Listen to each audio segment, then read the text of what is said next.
7 নম্বর পৃষ্ঠার সঠিক উত্তর নির্বাচনের প্রথম প্রশ্নটা বলেছে বার্ষিক চক্রবৃদ্ধি সুদের হার 8% এবং প্রথম বছরের শেষে মূলধন পি টাকা হলে তৃতীয় বছরের শুরুতে মূলধন কত হবে।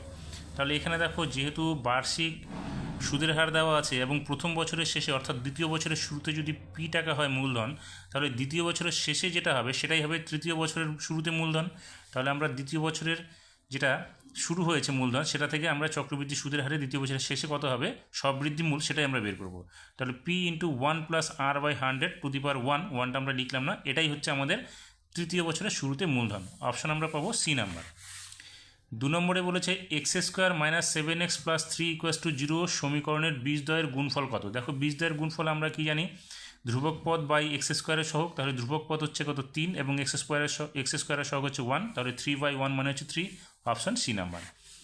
3 নম্বরে বলেছে sin 45 + cos 45 এর সমান কি হবে। অপশানগুলোর মধ্যে থেকে আমাদের বেছে নিতে হবে। তাহলে sin 45 আর cos 45 এর মান হচ্ছে 1/√2 + 1/√2। তাহলে 1/√2 + 1/√2 করলে 2/√2 হবে। এবার 2/√2টাকে আমরা যদি ভাঙি, নিচের √2টাকে দেখো, উপরেও √2 নিচেও √2 দিয়ে যদি গুণ করি তাহলে কি হবে, √2 গুণ করলে 2 হবে। তাহলে 2 কেটে যাবে, শুধু থাকবে √2। তাহলে দেখো কোসেক 45 এর মান হচ্ছে √2। আমরা বি নম্বর অপশনে পেয়ে যাব।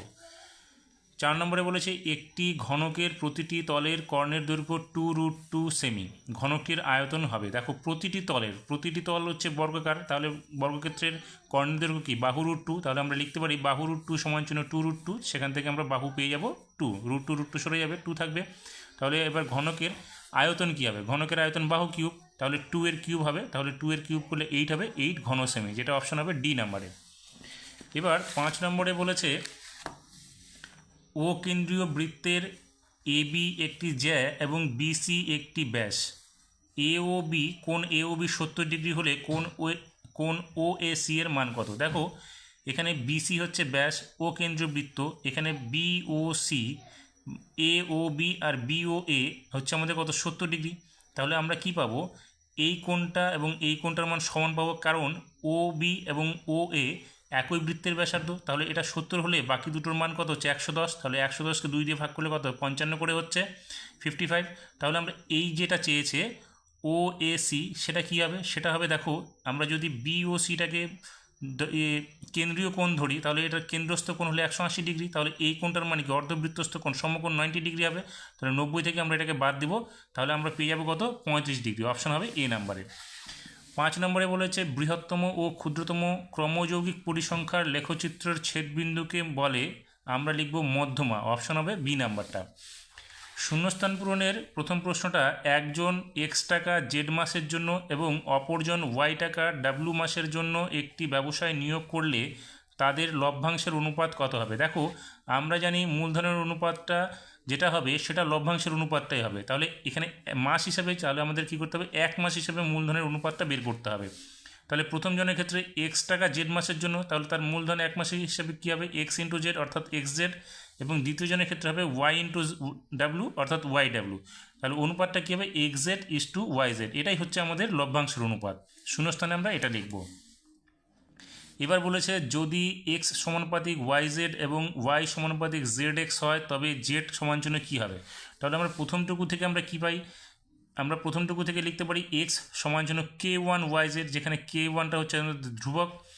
এবার ওয়াই ইকুয়াস টু কি, জেড এক্স আছে, তাহলে ওয়াই ইকুয়াস টু আমরা k2 জেড এক্স করবো। আর এখানে দেখো আমরা এক্সের মানটা পেয়ে গেছি, তাহলে এক্সের মানটা যদি আমরা এখানে বসিয়ে দিই, তাহলে এখানে এক্সের মানটা আমরা এখানে পেয়ে গেলাম একটা, আর এখান থেকে আমরা এক্সের মান একটা বের করবো, সেটা হচ্ছে y/k2z হয়ে যাবে। তাহলে দেখো এক্সের মান এখানে একটা পেলাম, এখানে একটা পেলাম, এই দুটোকে যদি এক্সের মান আমরা সমান করে দিই তাহলে লিখতে পারি k1 yz equals to y/k2z। এখন কী হবে, দেখো উপর থেকে আমাদের y চলে গেলে k1, এখানে k2টা এদিকে চলে আসবে, তাহলে k1 k2 equals to y/z² হবে। এবার আমরা জেড স্কোয়ারটাকে যদি এদিকে নিয়ে আসি বাঁ দিকে, তাহলে 1/k1 k2 হয়ে যাবে।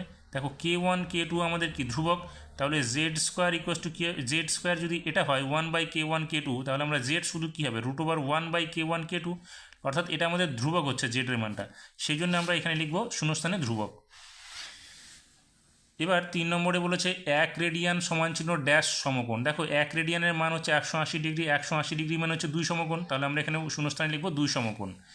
4 নম্বরে কোনো বৃত্তস্থ বর্গক্ষেত্রের কর্ণ হলো ওই বৃত্তের ড্যাশ। দেখো বৃত্তস্থ বর্গক্ষেত্রের কর্ণ, এখানে যদি আমরা একটা বৃত্তস্থ বর্গক্ষেত্র দেখি তাহলে দেখো কর্ণটা কী হচ্ছে, বৃত্তটার ব্যাস হচ্ছে, সেই জন্য আমরা এখানে লিখব ব্যাস।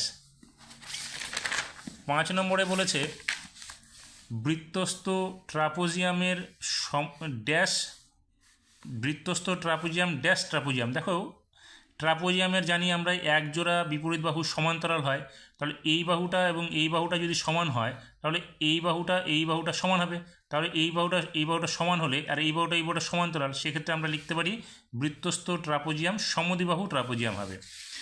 শূন্যস্থান পূরণের প্রথম প্রশ্নটা বলেছে চক্রবৃদ্ধি সুদের ক্ষেত্রে প্রতি বছর আসল একই থাকে না। চক্রবৃদ্ধি সুদের ক্ষেত্রে আসলটা চেঞ্জ হবে, কারণ সেটা স্ববৃদ্ধিমূল হয়ে যায়, সেক্ষেত্রে এটা বিবৃতিটা মিথ্যা হবে। 2 নম্বরে বলেছে √π একটি দ্বিঘাত করণী। দেখো √π দ্বিঘাত করণী তখনই হবে, এখানে যদি আমরা দেখি প্লাস মাইনাস √a দ্বিঘাত করণী হবে যখন a একটি মূলত সংখ্যা হবে, অর্থাৎ রুট করার পরে যে মানটা বেরোবে সেটা মূলত সংখ্যা হতে হবে। এক্ষেত্রে পায়ের মান কত 22/7, 22/7কে আমরা রুট করতে পারবো না, সেই জন্য এটা অমূলত সংখ্যা, সেক্ষেত্রে আমাদের বিবৃতিটি হবে মিথ্যা। 3 নম্বরে বলেছে 3 সেমি, 4 সেমি ও 5 সেমি বাহু বিশিষ্ট ত্রিভুজের পরিবৃত্তের ব্যাসার্ধ 2.5 সেমি হবে। দেখো ব্যাসার্ধ যদি 2.5 সেমি হয় তাহলে ব্যাস কত হবে, 5 হবে। তাহলে আমাদের দেখতে হবে যে আমাদের এই যে লম্ব স্কয়ার প্লাস ভূমি স্কয়ার ইকুয়াল টু অতিভুজ স্কয়ার হয় কিনা সেটা দেখতে হবে। তাহলে দেখো এখানে আমরা 3 এবং 4, 3 square plus 4 square equal to 5 square হচ্ছে কিনা, হবে। দেখো 3 তিরিকে কত 9, আর এখানে 4 4 16, তাহলে 9 আর 16 হচ্ছে 25, এখানে দেখো 5 5 25 হয়ে যাচ্ছে।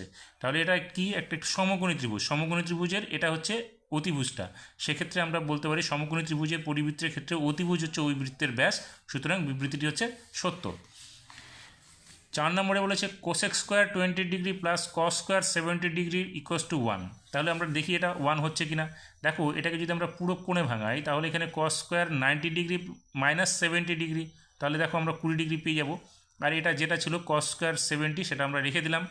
এবার cos square 90 degree minus theta যদি ধরি তাহলে এটা সাইন স্কোয়ার থিটা হবে, তাহলে sine square 70 degree plus cos square 70 degree, সেক্ষেত্রে দেখো sine square theta plus cos square theta equals to 1 হবে, তাহলে আমরা পেয়ে গেলাম এটা হচ্ছে বিবৃতিটি সত্য।